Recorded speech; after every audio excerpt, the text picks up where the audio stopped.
Hamas is a religious movement, and they are raging a religious movement against Israel.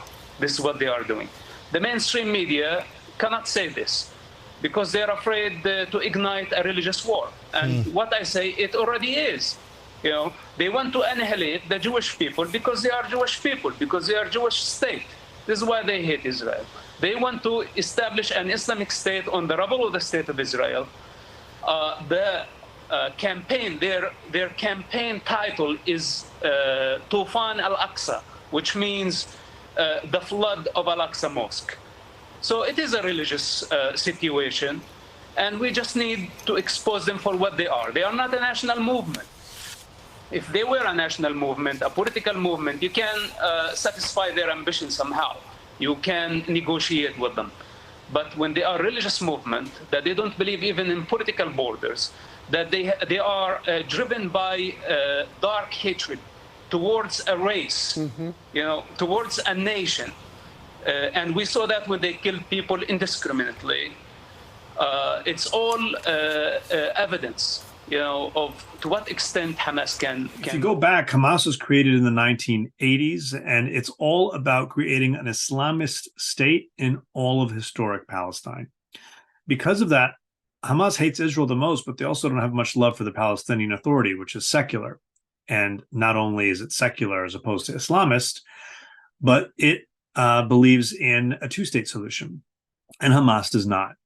I think this is one thing that many viewers may not understand. Hamas is not fighting for there to be a Palestinian state alongside an Israeli state.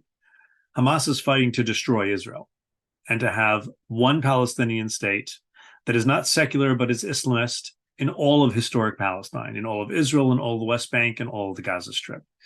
So it's against peace in general, and that makes it very, very different. Palestine is Haifa. Palestine is Jerusalem. Palestine is Tel Aviv, is Beersheba. That's Palestine. We call all of this Palestine, as the Bible says. It's Palestine. This land is called Palestine. Is it the duty of every Muslim Palestinian to redeem the land through jihad? It is the duty of every Muslim, not only Palestinian, to redeem this land. Is there any way for you to redeem Palestine other than jihad? Is there another way? Give me a suggestion. I don't know. I think I'm not in your position. Okay, there are no alternatives in the world. Joining me is Ami Horowitz. Ami Horowitz, thank you so much for joining me. Who is this Hamas guy, and why did he agree to talk to you? Yeah, so a lot of what I do is often undercover. This guy was a mastermind of a number of major terrorist attacks across Israel, including the infamous Passover bombing, which killed, eerily similar in some ways to what we saw in this attack here, killing a number of people, including Holocaust survivors. The same thing was repeated over and over and over again. First of all, they're not looking to make peace. They're looking to wipe out all of Israel. All of Palestine is part of their purview of what their land is. They are not going to rest until they're not talking about the West Bank and Gaza. They're talking about Tel Aviv and Beersheba and Haifa.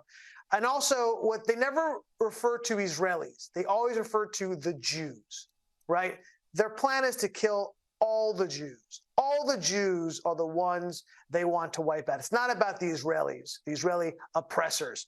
And that was a theme that kept going over and over. So it was fascinating, frightening, all in one time. Just exactly how I like it.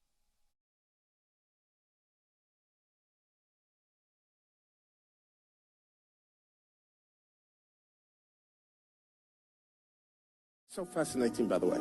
Christians are waiting for the return of Christ. Jews are waiting for the coming of Messiah. Muslims are waiting for the coming of Al-Mahdi.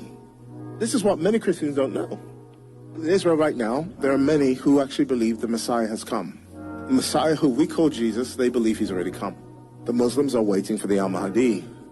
The Al-Mahdi is their Messiah. He's their last Imam. Muhammad was quoted as saying, his name will be my name, and his father's name, my father's name. In other words, Muhammad believed that the last Imam that's going to come into the earth and do all these amazing things, their Messiah, is going to be called Muhammad. That's what they believe. Stay there, go back, look at this. So look at this. The Mahdi is of my lineage, with a high forehead and a long, thin, curved nose. He will fill the earth with fairness and justice, as it was filled with oppression and injustice, and he will rule the world for 7 years. Hello? This is where I began to think, what if our Antichrist is their Mahdi? So they believe we messed up because they believe that Jesus wasn't crucified for the sins of the world. They believe Allah took Jesus to heaven and made it appear like he was crucified. Allah's apostle said, the hour will not be established until the Son of Mary descends, that's Jesus, among you as a just ruler. He'll break the cross, kill the pigs, that's you and I and the Jews, abolish jizya tax, money will be in abundance so that nobody will accept it as charitable gifts. Let's look at the Bible. Next slide, look at this. Daniel 8:25, and through his policy also he shall cause craft to prosper in his hand, and he shall magnify himself in his heart, and by peace shall destroy many. Just think about this. Now they're waiting for an Al-Mahdi who's going to bring 7 years of peace on the earth. And Daniel 8:25 prophesies that somebody is coming who is going to declare peace upon the earth, but through peace, he's going to cause destruction. For there shall be false Christs and false messiahs who shall deceive the many and, if possible, deceive the elect. This is the signs of Matthew 24 of the coming of Christ, right? Next verse. Wherefore, look at this. Wherefore, if they shall say unto you, behold, he is in the desert. He's telling us where this Antichrist is going to come from. If he says, I'm in the desert, he says, don't go. And if they say he's in the secret chambers, believe it not. Next slide, look at this. The word desert is eremos. It means to the east or south of Palestine. What's east or south of Palestine? Let's look what's east or south of Palestine. Mecca. Mecca, south of Palestine in Saudi Arabia. This whole war, by the way, one reason, Israel and Saudi Arabia. Saudi Arabia will be a gate for darkness and the gospel to the Muslim world. I'm telling you what I know.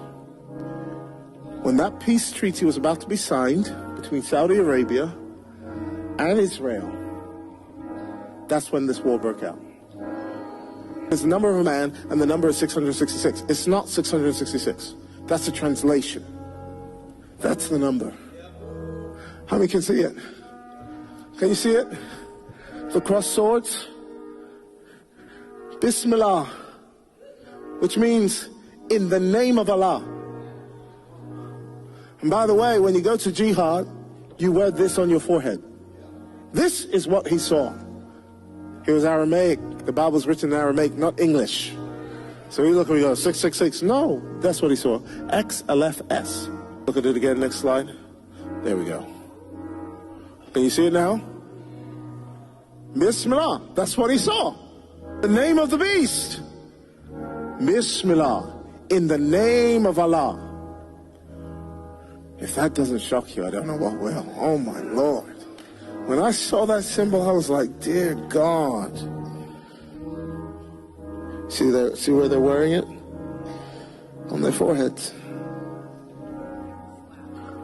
Now what about that no man might buy nor sell? In Isaiah 14, the Bible says, how art thou fallen from heaven, O Lucifer, son of the morning? That's Isaiah 14, verse 12. Lucifer is actually not his name. Lucifer is a translation of his name. Because all the angels have El in their name. They have God. Michael, Gabriel. Who is Lucifer? Lucifer is a translation. If you check the Hebrew, check it when you go home, Bible.cc. His name is Hallel, which Aramaic is halal.